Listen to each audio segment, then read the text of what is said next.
야구방망이로 탁 때리시더라. 겁이 나가지고 안 내리고 있었다. 오호, 상대방이 다시 차로 돌아간 사이 번호판을 찍기 위해서 제보자가 내렸습니다.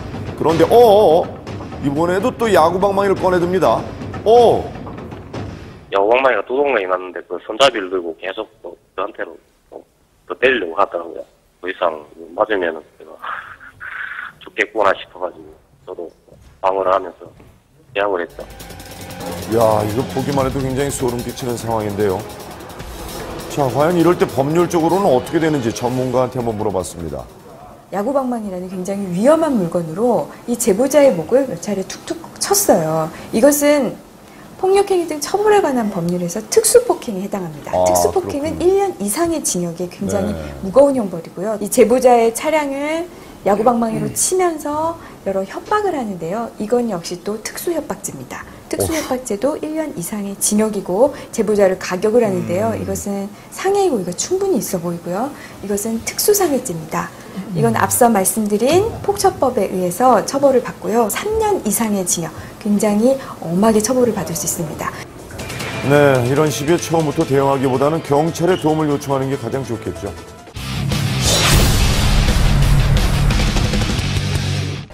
전방에 SUV 차량이 차로를 바꾸려는 것 같은데요. 그런데 옆에 흰색 차량이 갑자기 균형을 잃고 제보자 차량과 2차 충돌까지 했습니다. 저희는 다친 게 없는데 앞에 스파크 차량에 4명 타고 있었거든요. 젖먹이 애기 있었고 4명. 아주머니 말로는 옆에 애기가 타고 있으니까 많이 놀래가지고 그냥 핸들을 돌렸다고 하더라고요. 네, 아이는 다행히 카시트에 있었지만 바로 이 사각지대가 온 가족의 생명을 위협한 겁니다. 피하려다가 사고가 난 거군요. 없던 차량이 갑자기 보이는 경우 본인은 피했더라도 다른 이들은 위험에 빠질 수 있는데요. 비접촉이라도 책임감 있는 대처가 좀 필요해 보입니다. 자, 지금 보이는 이 승용차를 주목해 주세요. 3차로에서 2차로 그리고 1차로까지 들어오다가 중앙분리대와 충돌하고 겨우 멈춰섰습니다. 왜 그랬을까요? 잘 보십시오. 방향지시등을 켰다고 해서 급차로 변경이 용인될 수 있는 건 아니죠. 사각지대에 놓인 제보자의 차량이 이렇게 뒤늦게 보인다면 피해는 결국 운전자들의 몫입니다. 과속도 원인일 거예요. 사각지대 사고는 아는 만큼 피할 수 있습니다. 6군데의 사각지대 중 시선을 단 한 곳이라도 놓치면 누군가의 생명을 해야 할 수도 있는데요. 서해안 고속도로를 달리고 있는 제보자, 지금 끝차로를 주행하고 있습니다. 갑자기 도는 제보자의 차량. 주변 차량들까지 연속해서 충돌이 발생했습니다. 인사사고가 없던 게 천만다행인데요. 경미한 사고로 생각을 했는데 차가 돌면서 1, 2차선에 있는데 차들하고 같이 또 한 번 더 부딪히고 아찔하더라고요. 제보자의 차량을 충돌한 이유가 대체 뭐라고 하던가요? 내리자마자 어리둥절 하시더라고요. 그 차가 언제 거기 있었냐는 듯이 왜 차를 받고 바로 안 섰느냐 제가 따지니까 그 차를 박았는지도 몰랐다고 느낌이 없었다고. 그래요. 당일 사고 발생 전 진입로 영상입니다. 저 멀리 트럭이 보이시죠? 제보자의 차량이 마지막 차로로 합류한 후에 트럭이 동일 차로로 들어섰는데요. 제보자가 사각지대에 정확히 들어왔기 때문에 트럭 운전자는 사고 사실조차 몰랐던 겁니다. 사고 차량 모습입니다. 제보자의 차량을 충돌로 휘전하는 과정에서 차량 곳곳이 훼손돼 결국 폐차를 결정할 수밖에 없었는데요. 이렇게 대형 트럭과 나란히 달릴 경우 사각지대에 놓이기 아주 좋은 조건이 형성됩니다. 그만큼 위험하다는 건데요. 차체가 높은 만큼 사각지대가 넓기 때문에 옆에 승용차는 존재 자체가 사라져버릴 수도 있습니다. 설마 차가 안 보일까 생각하시겠지만 운전자라면 누구나 트럭 사각지대를 반드시 인지해야만 합니다. 트럭 운전석에 카메라를 설치하고 도로를 달려봤습니다. 자, 사이드미러에는 주변 차량이 아무것도 보이지 않죠? 하지만 고개를 돌려볼까요? 이렇게 바로 운전자가 분명히 옆에 있습니다. 그것도 가까이에요. 차체가 높기 때문에 모든 것을 다 본다고 생각하지만 큰 차체 반면에 이렇게 우측 측면에 아주 크게 되는 이런 큰 사각지대가 만들어진다는 걸 볼 수가 있는 거죠. 네, 사각지대 위험성은 차로 변경 시 여실히 드러납니다. 바로 옆에 다른 차량이 사각지대에 있기 때문에 보지 못하고 차로를 바꾸면 이렇게 충돌 사고로 직결되는 건데요. 또한 교차로에서 운전자분들이 주의해야 할 또 다른 사각지대가 있습니다. 제보 영상을 먼저 보시죠.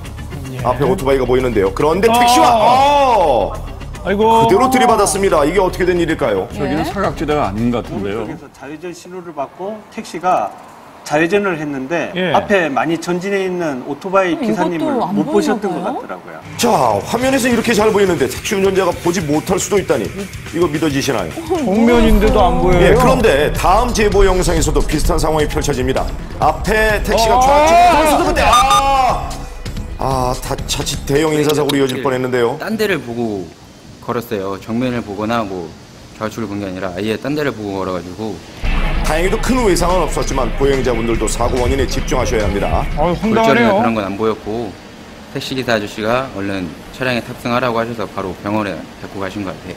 운전하다 보면은 그 A필러 때문에 사각지대가 생겨서 안 보였던 것 같아요. 자, 제보 영상에 보이는 이 트럭 역시 교차로에서 좌회전을 하다가 보행자를 보지 못한 아찔한 상황입니다. 다음 영상의 보행자 역시 길을 건너다가 좌회전하던 트럭과 충돌하고 말하는데요. 이게 좌회전 사고가 아닙니다. 차량에는 A필러 사각지대, 즉 프론트 필러 사각지대가 존재합니다. 운전자들이 간과하기 쉬운 부분인데요. 차량이 교차로에 들어서면 좌회전을 할 경우 보행자와 충돌하는 사고가 빈번히 일어나고 있습니다. 순식간에 발생하는 사고이기 때문에 보행자는 물론 운전자 역시 대처가 쉽지 않은데요.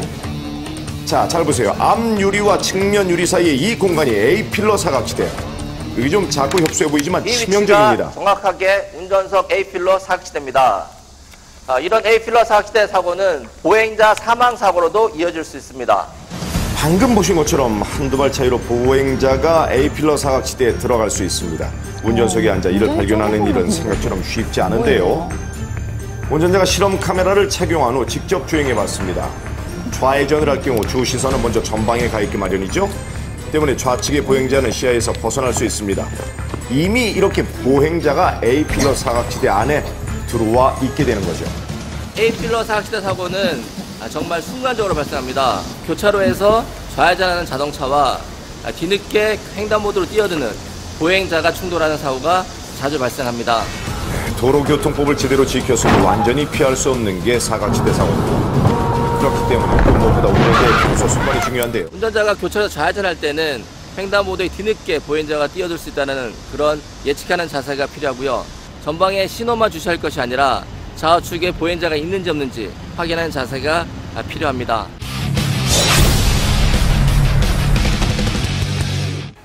여기는 경기도 여주입니다. 지금 제보자는 1차로를 주행 중인데요. 그런데 이게 무슨 일인가요? 순식간에 충돌하고 말았습니다. 4차선에서 순간 꼭 불법 유턴하는 차량처럼 앞차 앞모양이 보이는 거예요. 그러더니 순식간에 그냥 저희 차로 피해서 앞에 가는 차는 하나도 충격이 없고 저희 차로 그대로 그냥 트럭 운전사가 이제 본인하고 이게 먼저 추돌이 있었다라고 저희한테 얘기해 주시더라고요. 다시 한번 보실까요? 자, 이 트럭이 차로 변경을 한 건데요. 차로를 받고 들어가면서 승용차를 보지 못하고 그대로 밀어버린 겁니다. 그 후 승용차가 1차로까지 밀려오게 됐는데 그런데 여기서 끝이 아니었죠. 뒤따르던 차량들이 연이어 충격하게 되고 불과 몇 초 사이에 5대의 차량이 사고에 휘말렸습니다. 다음은 원안의 차량을 주목해 주십시오. 제보자 쪽으로 지금 들어오는데요. 놀라 핸들을 틀게 되고 중심을 잡지 못합니다. 전복되고 말았네. 네, 비록 접촉이 없었어도 사각지대에 있던 제보자에겐 이미 큰 위협이 되고 말았습니다. 다음 상황을 보실까요? 앞서가던 두 차량이 한 차로로 동시에 차로 변경을 합니다. 이럴 때 침착하기는 쉽지 않은 채 결국은 중심을 잃어버린 차량 결국에 전복되고 말았습니다. 다른 차량까지 피해를 입었는데요. 이게 남의 일이 절대 아닙니다. 특히 주행 중에 운전자가 자동차 측면에 존재하는 사각지대를 간과하면 큰 위험에 빠질 수 있습니다. 다른 차량이 사각지대에 들어올 수 있기 때문인데요. 만약 인지하지 못하고 차로를 바꾼다면 무방비 상태에서 사고가 발생하게 되는 겁니다. 도로에선 다른 차량의 흐름에 항상 유념해야 하는데요. 사이드미러에서 분명히 확인됐던 대형 트럭 주차도 시야에서 사라져버릴 수 있기 때문입니다. 사이드 미러 자체가 그 사각지대에 대한 부분들이 상당히 넓게 볼 수가 있습니다. 직접 육안으로 해서 눈으로 돌려보기 전까지는 특히 차선 변경할 때 더더욱 조심을 해줘야 되거든요. 또한 골목을 다니다 보면 불쑥불쑥 튀어나오는 아이들 때문에 간담이 서늘해지는 경우 많으실 텐데요. 어린이들은 신장이 작아서 운전석에 앉은 상태로 발견하기란 쉽지 않죠. 실제로 어린이들이 주차되어 있는 차량 주변에서 노는 경우가 아주 많습니다. 하지만 운전석에서 보실까요? 아이들이 보이지 않습니다.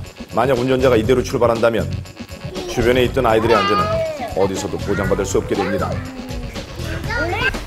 사각지대에 정확히 들어간다면 어떤 일이 벌어질까요?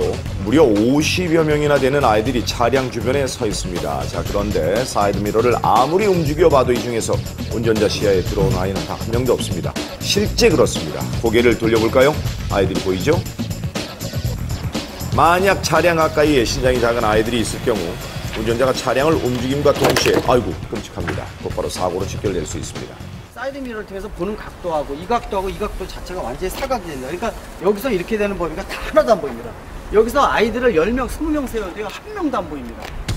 네, 자칫 간과하기도 쉽고 또 놓치는 건 역시 한순간이지만 이 6군데의 사각지대는 여러분의 운명까지도 바꿀 수 있는 무서운 공간입니다. 이렇게 둘러싸고 있어도 안 보여요. 주간보다 더 주의해야 할 게 있죠?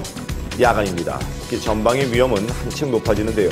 운전자 눈높이 아래로 평소보다 넓은 사각지대가 형성되기 때문입니다. 밤이면 더 안 보이죠. 전남 나주에서 온 영상입니다. 제보자는 가족과 함께입니다. 자, 그런데 보셨습니까?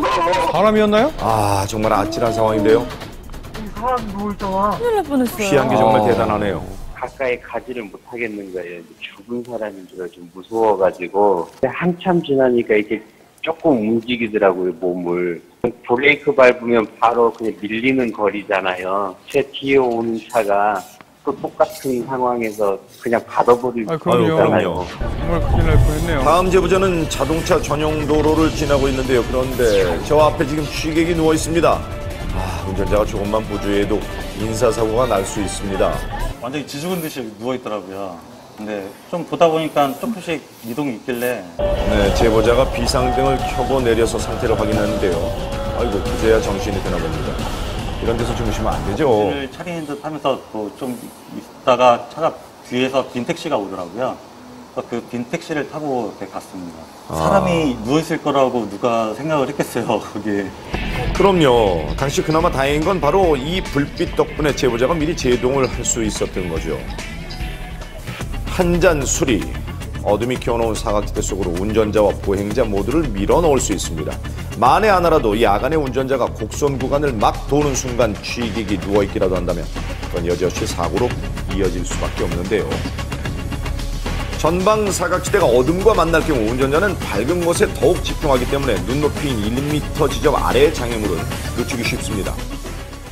발견부터 제동하기까지 야간에 사람을 알아보는 게 얼마나 어려운지 실험을 한번 해볼까요? 자, 주행 중인 운전자, 서 있는 사람이 보입니다. 브레이크를 밟죠. 다행히 거리를 두고 멈췄는데요. 누워있다면 어떨까요? 발견 즉시 제동을 했지만 역부족이었습니다. 아유, 끔찍합니다. 보시는 것처럼 사람이 누워있을 경우 운전자가 제동하는 데까지 반응 시간이 확연히 달랐죠. 진짜였으면 겁나네요. 야간에는 가시거리가 주간에 비해서 2배 이상 더 짧아지기 때문에 보행자 누워있다면은 전방 사각지대 보행자 서기 때문에 아예 인지하지 못하고 그대로 역과하는 그런 사고들을 일으킬 수 있습니다. 사각지대로 인한 위험들, 대비하지 않으면 사고로 이어지는 건 시간 문제입니다. 그 피해는 고스란히 운전자들의 몫이 되는데요. 사각지대 사고 제로에 도전하는 방법, 무엇이 있을까요? 보통 차선 변경할 때 사이드미러만 보고 움직이는 게 중요한 게 아니라 몇 미터, 몇 초 전에 방향지등을 켜서 남한테 내가 이쪽으로 이동한다는 걸 알려주게 되면은 이 접촉사고를 몇 분의 1로 낮출 수가 있다는 거죠. 야간에는 운전자가 볼 수 있는 폭이 좁아지기 때문에 주간보다 더욱 서행하시고 주변 상황에 민감하게 반응해야 합니다. 또한 혹시 아이들이 주변에서 놀고 있지 않은지 확인을 출발하시고요. 와이드미러와 같은 보조장치를 사용하면 사각지대 사고 예방에 도움이 될 수도 있습니다.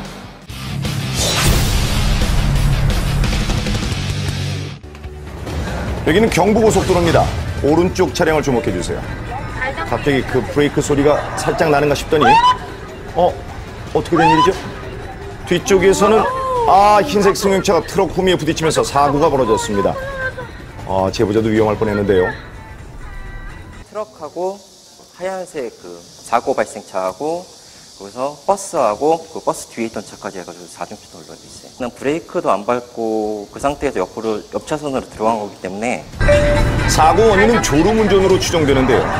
한 번 사고가 나면 대형 사고로 번질 수 있습니다. 졸음을 억지로 참아내는 건 사고를 부추기는 것과 다름없다는 사실 꼭 명심하십시오. 다음 영상입니다. 앞에 가는 차량을 잘 보세요. 차선을 지금 계속 걸쳐서 가고 있죠. 좀 이상해 보이는데요. 갈짓자로 그 차선을 넘나들고 해서 제가 뒤따라가면서 저 차 뭐지? 위압감이 좀 일어나가지고 그 뒤로도 이리저리 다니던 차량이 중앙선을 넘어 반대쪽에 서 있던 차량을 그대로 들이받았는데요. 이게 웬일입니까? 측면으로 이렇게 밟은 것도 아니고 거의 정면이었죠. 거의 이제 에어백이 터지고 이미 이제 정신을 이제 놓은 상태였죠. 순간적으로 브레이크를 밟아서 어느 정도 충격을 좀 덜 완화시킬 건데. 경찰 확인 결과 이 사고 역시 졸음운전 때문이었는데요. 졸음이 극복될 수 있을 거라는 생각은 버리시고 어떤 방식으로든 졸음을 쫓아낸 다음에 운행하시길 부탁드립니다. 자, 신호가 떨어지고 제보자가 출발하려는 찰나입니다. 그런데 오이구! 왼쪽에서 달려오던 차량이 직진 차량과 부딪히면서 전복되고 말았네요. 애기 2명이 있었거든요. 뭐 부모님 저런 애도 있었어요? 엎혀가지고 병원에 뭐 잘 간 것 같더라고요. 시도가 우선 굉장히 짧아요. 꼬리 물기도 심하고 원래 여기가 좀 위험한 지역이라서. 신호를 볼까요? 직진 신호인데요. 교차로에서 신호는 한 사람의 운전자도 빠짐없이 지켜야 하는 약속이든 잊어서는 안 되겠죠. 여기는 경상북도 칠곡입니다. 비가 오고 있는데요. 그런데 이게 무슨 일인가요? 어디서 갑자기 트럭이 나타난 거죠? 너무 순간적이라서 아무 생각을 할 겨를이 없었던 것 같습니다. 음주운전이나 졸음운전은 아니었던 걸로 경찰에서 얘기를 하더라고요. 네, 이 트럭 운전자 말에 의하면 빗길에 미끄러지면서 중앙선을 넘었다고 하는데요. 다행히 크게 다친 사람은 없었지만 예상치 못했던 사고에 놀란 가슴이 쉽게 진정되진 않았다고 합니다. 이렇게 비가 오는 날에는 내리는 비의 양과는 상관없이 무조건 속도를 절반으로 감속해야 한다는 거 꼭 기억하십시오. 네? 다 올라갔어요. 아이고, 멈춰야 되는데요. 네, 빨리 달리면 날아가겠지 하는 생각으로 속도를 높이자 더 달라붙어서 시야를 가려버립니다. 갓길로 서행을 하자 힘없이 떨어지네요. 잘 가라. 정말 큰일 날 뻔했네요. 자, 다음은 이 아이들이 아주 위험할 뻔한 사고였다고 합니다. 아유, 이뻐라. 애들밖에는 생각이 안 났던 것 같아요. 두 아이와 함께인 제보자 천천히 정차를 하려는 순간인데요. 머리가 깨지고 이런 공포스러운 상황입니다. 애 울음소리도 들리는데요. 애들이 걱정됩니다. 한 번 딱 받고는 놀랬는데 그 뒤로 계속 쾅쾅 박으면서 앞차가 뿌지직 하면서 올라와서 앞유리를 다 깼으니까 둘째 타고 있는 뒷좌석으로 가서 애를 바로 꺼냈으니까 우리 큰애는 신발도 못 신은 채로 눌러주셨어요. 원인은 졸음운전이었다고 합니다. 차량이 폐차될 정도였다는데요. 어떻게 애들은 괜찮았나요? 카시트에도 잘 앉아 있었고 다행이네요. 벨트 다 맨 상태라서 그나마 덜 다친 것 같아요. 다음은 전라북도 전주입니다. 이번에도 차량에는 아이가 있었는데요. 반대쪽에서 중앙선을 넘어온 차량과 정면으로 부딪혔습니다. 왜 넘어온 거죠? 저 차가 순간적으로 드는 생각이 앞지르기 하려고 튀어나왔다가 지금 차가 없는 줄 알고 튀어나왔나 생각이 들었거든요. 뭐지? 그랬는데 계속 오더라고요.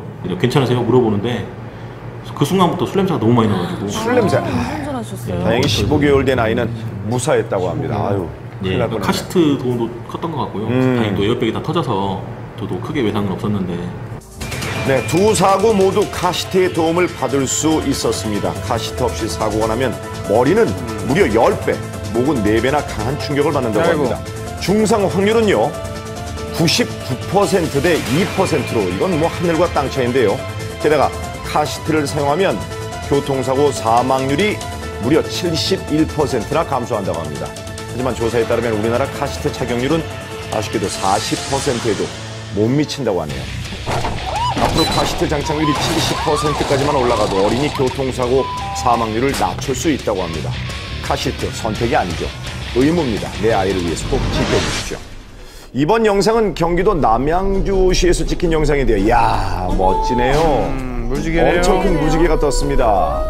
아, 멋있네요. 자연과 접해지려고 애를 쓰는데 근 한 15년 이상은 못 보았던 것 같습니다. 무지개를. 요즘 너무나 많은 사건 사고로 인해서 좀 마음이 아프고 그런 사람들도 있을 텐데 무지개를 통해서 치유됐으면 하는 바람입니다. 네, 고맙습니다. 맞습니다. 네, 무지개 보면서 우리가 갖고 있는 고민이나 아픔은 뭐 저 무지개 너머로 휙 날려버리시고 조금은 여유로운 마음으로 안전운전 부탁드립니다. 쌍무지개인데요.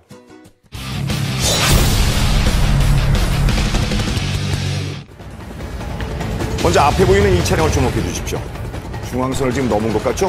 그런데 큰 충돌과 함께 차량이 전복돼 버리고 말았습니다. 충격방지용 저 물통 자체가 물이 공중으로 막 분사가 되는데 굉장히 끔찍했습니다. 중앙분리대가 깨지면서 현장은 아수라장이 되고 말았습니다. 위에서 다 짓눌려가지고 찌그러진 상태라서 문을 열 수가 없었고요. 팔만 약간 움직이면서 잠깐 의식을 잃은 상태, 그런 상태였습니다. 물통. 영상을 보시죠. 당시 차량은 주행신호로 바뀌기 직전 교차로를 통과했습니다. 아직도 사고 흔적이 역력하고요. 왜 중앙선을 넘어서까지 달렸던 걸까요? 충돌 직전까지도 브레이크 등이 들어오지 않습니다. 졸음전으로 추정되고 있는데요. 생명을 건 위험한 질주였습니다. 자, 다음은 경기도 화성입니다. 제보자의 퇴근길인데요. 커브길을 도는데요. 정면 충돌을 하고 말았네요. 에어백이 다 터졌어요. 가슴 흉골이 골절이 돼가지고 아이고 저런. 지금 뭐 돌아놓지도 못하고 자기도 일단 거기서 식사를 하시고 다시 회사를 복귀해서 작업하시려고 이렇게 빨리 아마 가셨던 것 같아요. 샌들을 신고 앞에 굽도 높고 뒤에 굽도 높고 순간적으로 브레이크를 밟아야 되는데 이럴 때 대비해서 좀 다른 신도 좀 챙겨야 합니다. 굽 높은 구두나 슬리퍼는 대처 능력을 떨어뜨려서 제동에 방해가 됩니다. 위험합니다. 또한 가상의 중앙선을 그려놓고 자신의 차로를 지켜야 하면 물론이고요. 커브길에서는 감속운전 꼭 기억해 주십시오. 여기는 서해안 고속도로입니다. 지금 옆에 보이는 승합차가 휘청거리기 시작하는데요. 그런데 균형을 잡지 못하고 아이고 전복됐다가 다시 360도 돌기까지 합니다. 바퀴도 빠지고 왜 이렇게 된 걸까요? 그 차가 1차로 진행을 하고 있고 제가 이제 고속도로 이제 딱 진입을 했을 때 그 차가 동시에 타이어가 터져버린 거죠. 지나가다 보니까 최소한 한 7, 8명 운전자까지 해가지고 타이어 상태 점검 안 하시고 장시간 운전하다 보면 타이어가 이제 아무래도 열이 받기 때문에 네, 그나마 다행히 인사사고로 이어지진 않았다고 합니다. 여러분, 타이어 점검은 안전운전을 위한 가장 최소한의 투자입니다. 공기압과 마모 상태를 반드시 미리 체크해야만 하는데요. 자, 다음 화면을 보시죠. 제보자는 출장을 가던 중 왠지 불길한 기운에 휩싸였다고 합니다. 예. 그러던 순간 어디서 나타난 걸까요? 찾아보자 갑자기 나왔어요. 네. 운전자분은 뭐 내리실 때 큰 외상은 없으셨고요. 조금 정신은 조금 없으셨던 것 같아요. 뒤를 딱 봤는데 그 차를 타이어를 보고 놀라셔가지고 핸들을 급하게 이제 조작을 하시더라고요.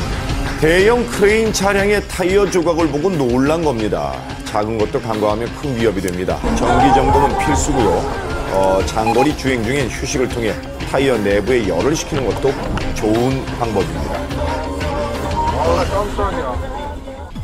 자, 다음 제보 영상입니다. 아주머니께서 남편의 주차를 도와주고 계신데요. 아유, 좀 위험해 보이네요. 네, 된 것 같네요. 네.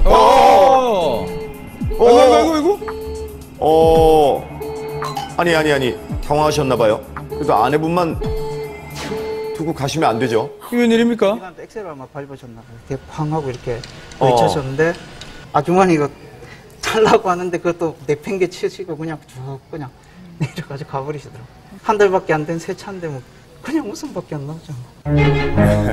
잠시 후 부부는 현장으로 돌아와서 사고 사실을 알렸다고 합니다. 이거 화도 못 내셨을 것 같은데요. 그냥 뭐 운이 좀 뭐 일진이 안 좋았다면서 뭐 옆에 아주머니 계속 미안하다고 너무 애처롭게 그러셔가지고 뭐 화도 못 내고 새 차라서 차 없는 곳에 이제 주차를 하려다가 넓은 곳에 찾다 보니까 주차장 입구 쪽이 돼가지고 주차를 원래 하면 안 되는 곳은 주차 금지 구역이네요. 그래가지고 아마 벌 받은 것 같습니다. 제보자는 이후 꼭 지정 주차장을 이용한다고 합니다. 또한 주차를 도울 때도 차량 사이에 있으면 아주 위험합니다. 주의하시고요. 무엇보다 사고 후엔 자리를 좀 꼭 지켜주십시오. 불과 며칠 전 전라북도 정읍에서 생긴 일입니다. 크나큰 위험으로부터 간신히 목숨을 구했다는 제보자. 묘지 앞에서 이렇게 처음으로 그 공포 체험을 한 것이 참 처음입니다. 무슨 일이죠? 어이구, 이 무참히 파헤쳐진 무덤. 공분의 영체는 온데간데 없이 사라져버렸습니다. 섬뜩한데요? 그런데 망가진 곳이 한두 군데가 아닌데요. 대체 무슨 일이 벌어졌던 걸까요? 벌초로 왔다가 이런 황당한 일을 당해보니까 너무나도 겁이 나고. 사고 당일입니다. 제보자는 아내와 함께 선산에 들렀습니다. 나무가 망가질까봐 잠시 후진을 했다가 기아를 바꾸던 그 순간 이게 무슨 일인가요? 차량이 멈출 줄 모르고 선산을 헤집고 다닙니다. 아, 이게 정말 다급한 상황인데요. 웬일입니까? 아이고, 낭떠러지에 곤두박질 치면서 겨우 멈춰섰습니다. 네. 왜 이랬죠? 차량은 바로 이곳을 뚫고 갔는데요. 이거 길이 있는 거예요, 선생님? 없죠. 지금 차가 이렇게 가면서 이렇게 되어버렸죠. 차가 갈 수 있는 길이에요? 갈 수가 없죠, 이게. 산이라. 급발진해가지고 브레이크를 잡고도 제어가 안 돼요. 전혀 제어가 안 됩니다. 운전 경력 50년이 넘는 제보자가 탔던 차량은 굉음을 내면서 무려 80m가량을 돌진했습니다. 이거는 완전히 없어졌어요. 바닥에 판판했어요. 아예 없어져 버렸어요. 그래갖고 그 뒤에 이게 새로 쓴 겁니다. 지금 써준 겁니다. 네, 그 과정에서 선산에 있던 공구는 무참히 훼손되고 말았습니다. 할 수 있는 거라고는 아무것도 없었는데요. 자, 집중해 주십시오. 들리시죠? 차량이 멈춘 후에도 계속 굉음이 나고 있어요. 엔진 소리가 그냥 꽝 하고 차 100개가 왔거든. 문을 열라고 하기 전에 이제 그때 엔진을 껐어요. 주변 나무와 낭떠러지에 걸려 더 이상의 추락을 막았지만 제보자의 아내는 허리를 크게 다쳐 장애가 남을 수도 있다고 합니다. 해당 차량은 국립과학수사연구원으로 옮겨져 결함 여부를 조사받게 되는데요. 나 너무 얘기인 줄만 알았어요. 참말로 급발진이 있을까? 브레이크, 운전 오래한 경험으로서 브레이크 잡으면 그것이 나갈까? 그랬는데 상상 이외였습니다. 브레이크가 전혀 들지 않았다는 제보자의 증언. 통제 불능 상태에서의 공포는 이루 다 말할 수 없었습니다. 자, 그렇다면 전문가는 이 사고를 어떻게 바라볼까요? 이거는 운전자의 실수이보다도 자동차의 이상에 의해서 운전자의 의지와 관계없이 차가 급가속하는 급발진 중에 한 현상이 아닌가 이렇게 판단할 수가 있어요. 지금 이 경우에도 시간이 짧지 않게 길게 일어나는 부분이기 때문에 이 사람이 운전자가 모르고 가속 페달을 계속 밟았다라고 보기에는 좀 어려운 부분이 많고요. 급발진에서는 꼭 등장하는 것 중에 하나가 제동 장치가 말을 놔뒀고 또 엔진이 굉음을 나타내는 것이 전형적인 급발진 현상 중에 하나이기 때문에 이 굉음도 이 급발진 현상이다라는 것을 나타내는 하나의 증거라고 볼 수가 있습니다. 하지만 우리나라에서 급발진 인정 사례는 단 한 건도 없었습니다. 결함을 운전자가 증명하는 데는 무리가 좀 있는데요. 제조사의 적극적인 원인 규명이 필요합니다.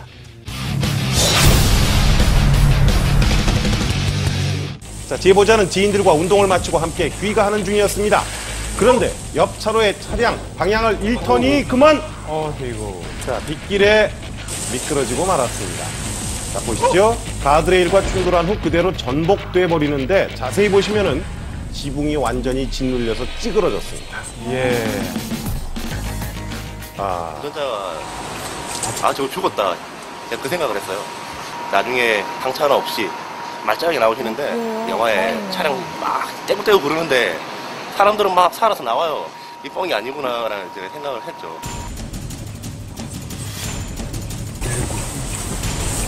이 앞에는 항상 와요. 제 동승자가 있었는데 이분하고 어디 가기만 하면은 계속 제 앞에서 사고가 나는 거예요. 사고 유발자 형 앞으로 운전은 제가 할게요. 네, 형이 운전해도 동생이 운전해도 빗길에는 무조건 감속하셔야 합니다. 이런 일이 벌어집니다. 이번에는 수원의 한 병원입니다. 블랙박스로 본 세상에 팬을 자처하는 분을 만나러 왔는데요. 팬이 누워 계셨습니다. 시청자죠. 재밌고요. 만약에 못 보면 인터넷으로 다운받아서라도 보고 있어요. 아유, 그 정도세요? 방송에 출연해야 될 줄 진짜 몰랐고요. 제보자가 다치게 된 이유 과연 뭘까요? 블랙박스 영상을 확인해 보겠습니다. 제보자는 어두운 도로를 달리고 있었는데요. 그런데 저 멀리 제보자에게 다가오는 저거 이 역주행 차량인가? 아유.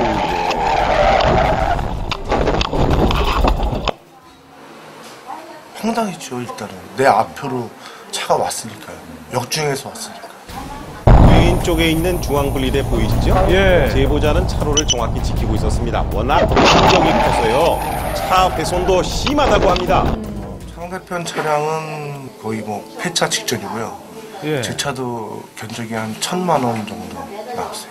아니 왜 내리자마자 괜찮냐고 물어보더라고요 저한테. 좀 당신 같으면 괜찮냐고, 괜찮게 생겼냐고 지금. 상대 차량이 역주행한 이유 대체 뭘까요? 대리기사님이었어요. 내비가 가르쳐준 대로 갔는데 그 길로 갔어야 되는데 그걸 미처 못 보고 공사 중 다음 신호에서 좌회전을 했는데 그 차선이 저희 차선이 된 거죠. 자, 이번 제보자는 여자친구를 조수석에 태우고 점심을 먹으러 가는 길이었습니다. 교차로에서 좌회전하는 제보자. 그런데 반대편에서 달려오는 덤프 트럭과 그만 크게 충돌하고 말았습니다. 아니, 제보자와 여자친구는 고통스러운 듯 신음을 하는데요.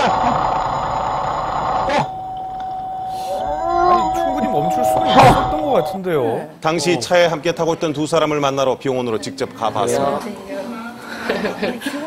직진 후 좌회전이어가지고 직진이었거든요. 그때 신호 바뀌라고 좌회전 바뀌라고 바뀌라 해서 좌회전 딱 바뀌는 동시에 딱 갔어요. 좌회전. 바뀌라. 좋아. 아닙니다. 조화가 아닙니다. 아직 황색의 예비 신호죠. 좌회전하는 순간 띵 나타난 초록색 화살표 보이죠? 너무 급한 출발인데 설상가상으로 반대편 트럭은 신호를 또 위반하고 달려들어오는 아찔한 상황이었습니다. 모든 조건이.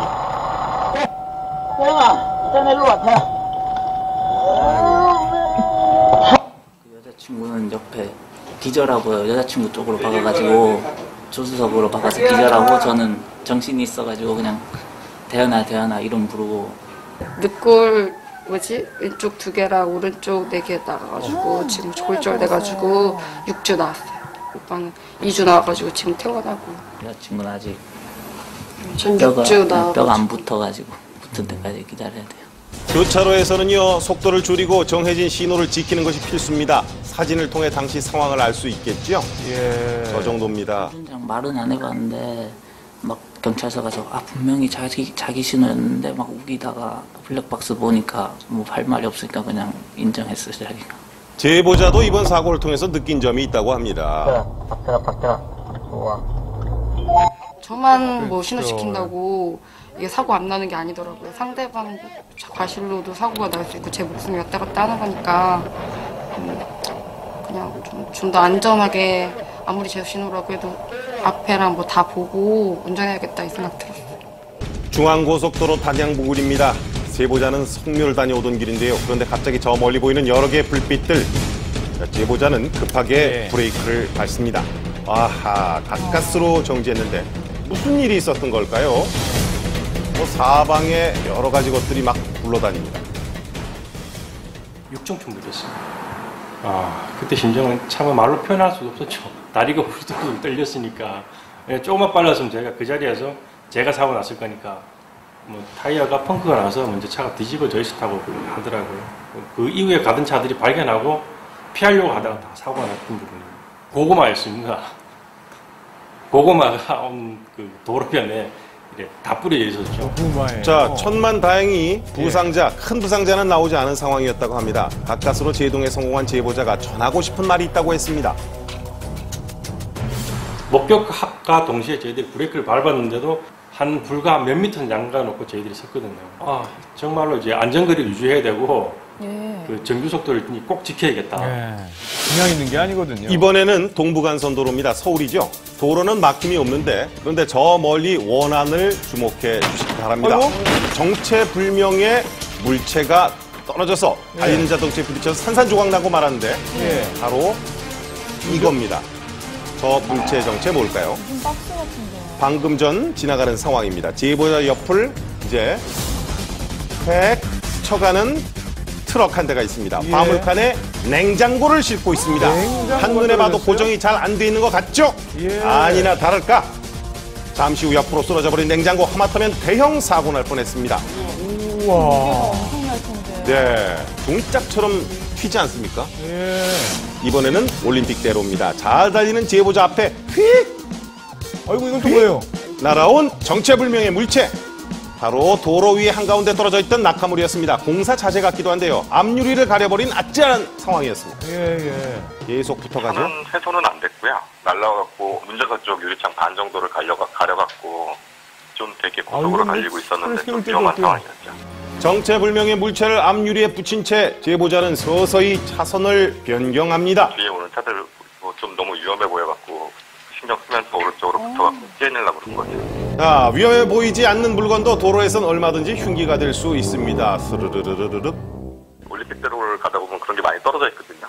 생수통 같은 게 이렇게 떨어져서 밟고 지나간 적도 있고 신경을 좀 써줬으면 해서 제보를 하게 됐습니다. 마트 주차장입니다. 제보자 차량 옆으로 주차를 시도하려는 한 차량. 그런데 찍!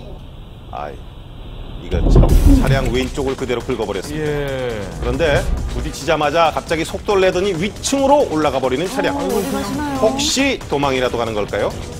시간이 좀 흐르자 제보자 차량으로 한 남성이 다가옵니다. 훼손된 부분의 사진을 찍기 시작하는데요. 접촉사고를 낸 그 차량 운전자 같습니다. 전화를 시도하는데요. 주차를 하다가 차량 그쪽에 있었다고 그냥 그 피해에 대해서 보상을 해줄 테니까 공사에 가서 견적을 의뢰를 하고 연락을 해달라 해서 지금은 다행히 보상도 종결이 된 상태예요. 양심이라는 눈을 속일 수는 없다는 사실. 이제는 블랙박스라든가 기계적으로도 보는 게 너무 많아서 죄짓고는 못 살겠구나 그런 생각이 들더라고요. 이번 제보자는요, 아주 황당한 일을 겪었다고 합니다. 저도 모르고 저의 동승장들도 모른다는 얘기죠. 저 인간 왜 저러냐고 할 정도였으니까. 늦은 밤 제보자는 고속도로를 달리고 있었습니다. 그런데 갑자기 앞으로 끼어든 승용차 한 대 급제동을 하면서 제보자 차량을 위협하기 시작합니다. 결국 두 차량이 다 갓길에 멈춰 섰습니다. 딱 내려서 제 차로 와가지고 하는 얘기가 누구 죽이려고 작정을 했냐 그러더라고요. 내가 당신한테 뭘 잘못했냐고. 전혀 잘못한 게 없습니다. 저는 아무 이상 없이 하자 없이 왔는데 저 인간 왜 저러는 거냐고. 갑작스런 상황에 어리 빠진 제보자는 자리를 피하려고 하는데요. 그 와중에도 상대방은 계속 몸동작으로 저렇게 위협을 하고 있습니다. 하면서 하는 액션을 취했다는 거죠. 저도 그 이유를 모르겠습니다. 혹시 블랙박스에 문제가 생길 만한 상황이 녹화된 건 아닌지 화면을 뒤로 돌려봤습니다. 또 앞으로도 돌려보고요. 아무리 뒤로 돌리고 앞으로 돌려도 컴컴한 도로를 달리는 장면뿐 특별한 시비가 생길 내용은 없었는데요. 결국 제작진도 이 사람이 무슨 이유로 화가 났는지 찾아볼 수가 없었습니다. 힘드셨나? 당최 모르겠네요. 대구광역시입니다. 제보자 퇴근길입니다. 그런데 4차로에서 1차로로 갑자기 달려든 가해 차량. 정말 아찔합니다. 어떻게 저렇게 들어올 수가 있을까요? 제보자 차량과 충돌한 충격으로 가해 차량은 중앙분리대를 넘어가 버렸습니다. 이게 도대체 무슨 마른 하늘의 날벼락인가요? 아유. 후방 카메라에 잡힌 거죠? 네. 보세요. 경찰한테 내가 들은 얘기인데 뒤에서 누가 자기 차를 쳤대요. 자기가 그냥 혼자서 그래 들어갈 이유가 없다 이거죠. 제가 영상을 보니까 뒤에 바로 따라간 차는 없는 것 같더라고요. 저 순간에는요, 옆차로의 차량의 시야가 가려서 사고 예측도 불가능한 상황이었습니다. 제보자는 이제 가해 차량과 같은 차종만 봐도 간담이 서늘하답니다. 현재 정확한 사고 원인 조사 중이랍니다.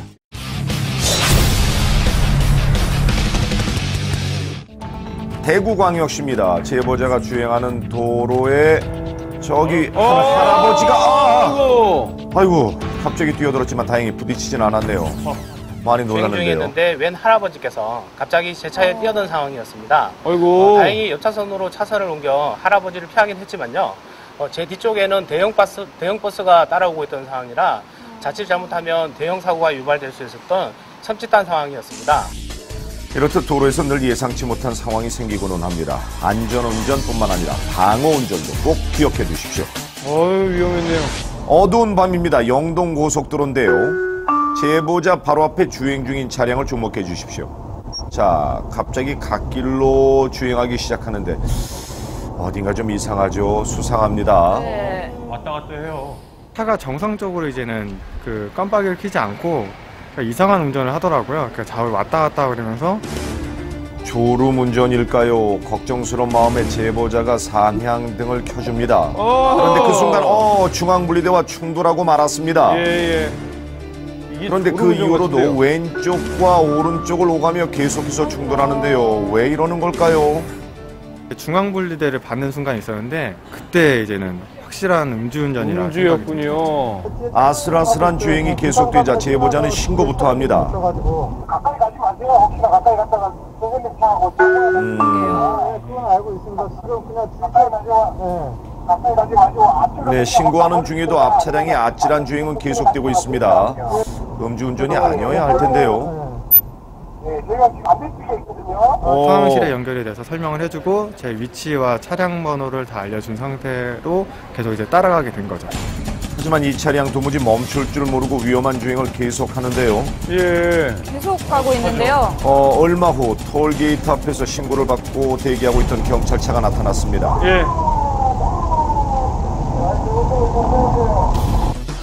한밤중에 지나가던 차량의 운전자들과 제보자의 가슴을 서늘하게 만들었던 이 차량. 음주운전이 맞았을까요? 얼마 전 제보자는 한 통의 문자를 받았다고 하는데요. 음주운전 맞았네요. 저만 하는 게 아니라 많은 분들이 이렇게 할 거라 생각 들고요. 음주운전은 절대 하면 안 된다고 생각이 들었습니다. 경기도 고양시입니다. 제보자가 신호를 받은 그 순간 충돌 사고가 나는데요. 사고 현장을 지나가다 보니 그곳엔 다름 아닌 견인차가 있었습니다. 어떻게 된 일일까요? 영상을 다시 한번 살펴볼까요? 직진 신호로 바뀐 이후에 두 대의 견인차가 서로 경쟁하듯 질주하다 직진하던 트럭을 들이받은 건데요. 이렇게 보행자가 길을 건너는데도 자신의 신호인 양 달려가는 견인차의 모습 흔히 볼 수 있는 모습입니다. 그런데 사고 수습을 한다는 이유로 위험천만한 운전을 하는 견인 차량, 구급차와 같은 긴급 자동차로 분류되는 걸까요? 어떻습니까? 레카차는 긴급 자동차가 아니에요. 저건 영업용 차량이에요. 영업용 용달차는 마찬가지입니다. 용달차 또는 화물차. 저건 자기 영업하러 그냥 달려가는 겁니다. 택시가 손님을 태우기 위해서 빨간불에 달려가는 거 똑같은 거예요. 그렇군요. 이곳은 고속도로입니다. 왼쪽에 사고가 난 것 같은데요. 이런 사고 현장에 경찰보다 먼저 도착하는 사람들이 있습니다. 바로 견인 차량인데요. 마치 경쟁이라도 하듯 후진하는 차량이 역주행하는 차량까지. 사고 현장을 향해 그야말로 아찔한 경주가 시작됩니다. 하나는 후진에 달려, 하나는 거꾸로 저렇게 고속도로에서 역주행 달려오는 것은 저것은 자칫 잘못하면은 다른 차와 대형 참사로 이어질 수 있거든요. 지금 보시는 이 영상은 견인 차량의 블랙박스 영상입니다. 사고 소식을 전하는 무전을 받자마자 마치 직진하듯 고속도로를 후진하고 있는데요. 아래로 보이는 후진 금지라는 말이 무색할 정도로 빠르게 후진을 합니다. 그리고는 다시 정상적인 진행차로로 진입하는가 싶었는데 아이고, 앞서가는 차량들을 갓길로 앞질러 가기 시작합니다. 정말 빨리 달리는데요? 그리고는 그것도 모자라 이번엔 역주행을 시작합니다. 다시 역주행이네요. 견인차들이 사고 현장에 빨리 도착할 수밖에 없는 이유, 이 블랙박스 영상 속에 있었습니다. 그런데 왜 이렇게까지 해서 사고 현장에 빨리 가려고 하는 걸까요? 그 이유를 견인차 운전자들에게서 들을 수 있었습니다. 1등.